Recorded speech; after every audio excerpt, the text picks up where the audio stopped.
So you've ran some Facebook ads, but how do you know if they are performing well, and how do you know what to change in order to improve them? That's what we're going to be finding out in today's video, where I go through how you can analyze your Meta and TikTok ads. Hello, my name's Fraser. I run an ad creative agency based here in the UK. We help D2C brands scale their revenue with ad creative for Meta and TikTok. So I know a thing or two about ads. So I recently posted this image here on X, Twitter, whatever you want to call it, and it sparked some conversation. It's my 5 steps to analyze your ad creative when it comes to Meta and TikTok ads, and I wanted to share it with you and break it down a little bit more. So the number one thing that we need to find out when we do this is the creative actually working? Is it getting the results that we want? And the best thing to do that is to look at the spend. Is Facebook, is Meta, is TikTok giving it enough spend? If it is, that normally means that this is a good creative. If you then mix that with the results, is this getting a good amount of purchases?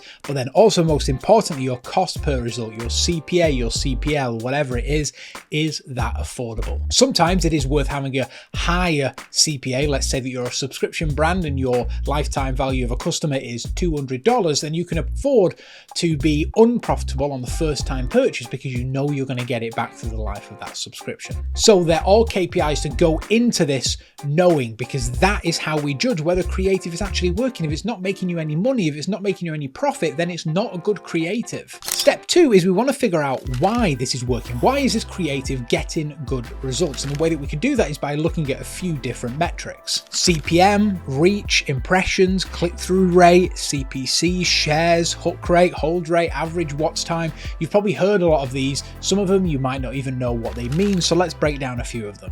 Your CPM is how much this is costing to reach the people that you want per 1,000. So essentially, cheaper the CPM, the easier and cheaper the audience is to access. Normally CPMs will rise at a very competitive time like Black Friday, when there's a lot of people running ads, and so the CPMs are higher because it's costing more to reach those people. CPMs can fluctuate all the time. If you want to know what is good for your account, then you just need to look at an average. Every single account is different. Every single brand is different. Reach, if you have a really high reach, then you're doing a really good job of getting that advert in front of a lot of people. The same way comes with impressions. That's the amount of people that have actually seen it on their feed. Your click-through rate, this is really important when it comes to ad creative, because essentially the job of ad creative is to get people to click through. So click from the platform to your website. Higher the click-through rate, better the ad, better the CTA usually. CPC, how much is it actually costing you for that person that wants to buy your product to click on the website? Shares, these are a fantastic soft indicator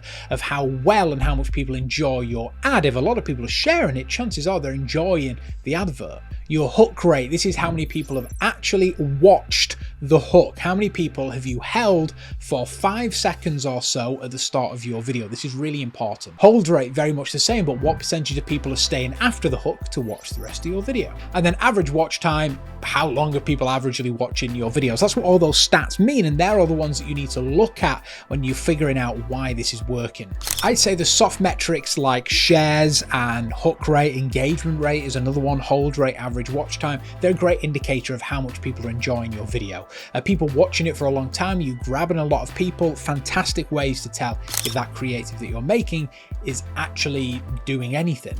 If you have a really high hook rate but a low hold rate and click-through rate, then you're doing a great job at attracting people, but they might not necessarily be the right people because they're not watching and they're not clicking. So step 3 is essentially looking at all those metrics that we talked about and then using your own experience as well as the KPIs across the board on your account to figure out why this ad isn't working or why it is working. So what is it about the imagery which is causing a high or a low hook rate? Are we not showing something that resonates with the audience? Maybe we're showing a 20-year-old woman when the actual buyer of the product is a 50-year-old man. When we look at hold rate, we can be looking at, are the cuts too fast? Are the cuts too slow? Are people dropping off too soon? Think Mr. Beast. He's slowly changing the way that he edits his videos because the audience are changing. And also you can use metrics like drop-off rate to see when people are just fed up and they've had enough. This is a great indicator here to see what you can cut out and what you can maybe mash together in order to make a better advert. There's places like Motion, fantastic app, link for them in the description.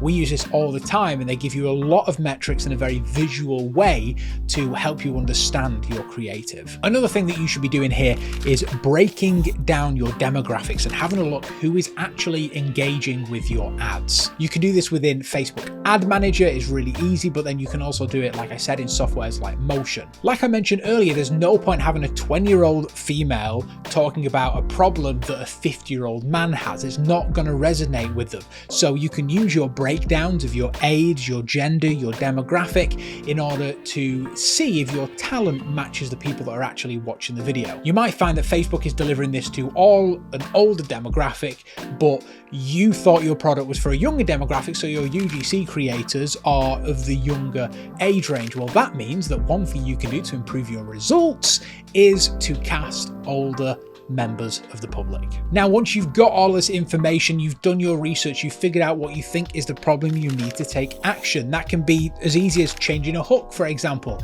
It could be going back to the drawing board and changing up your messaging, or it could be an even bigger feat of just changing your talent, finding different people to be in the video. These are all pretty simple steps, and it might feel like I'm kind of rushing over all this, but at the end of the day, it's normally the simple things that have the biggest impact. But what's really essential here is that you understand the data and you understand what these metrics are telling you. And also to understand that there isn't one size fits all when it comes to this. I often get asked, what's a good hook rate? What's a good hold rate? What's a cheap CPM? It really depends. I know that's what every single marketer says, but it really is the case. The best way to find this out is to look at the average across the account. There's no point me saying that a great hook rate is 30% when the average across the account you're working on has been 10%. Because in that case, 20% is absolutely amazing. You've gone up by 10% there. 50% is unreal. But if your average hook rate is 50%, then me saying that I think a good hook rate is 25%, well, it doesn't really add up, does it? So the main things to remember here is to look at the averages across all your accounts. Remember that the time of the year can have a huge impact in costs, but also think about the platform which people are consuming this content on. There's no point putting a long form YouTube high production ad on TikTok, for example, because people just aren't going to be interested. So your hold rate, your hook rate is going to be really low. All this goes into analyzing your ad creative and making sure that you understand what is actually going on and how you can fix it. If you enjoy this video, make sure that you hit subscribe, hit like, and leave a comment. I've also just released an ad creative course where I go through all this in even more detail. You can have a look down below on how you can purchase that. But until then, I will see you in the next video.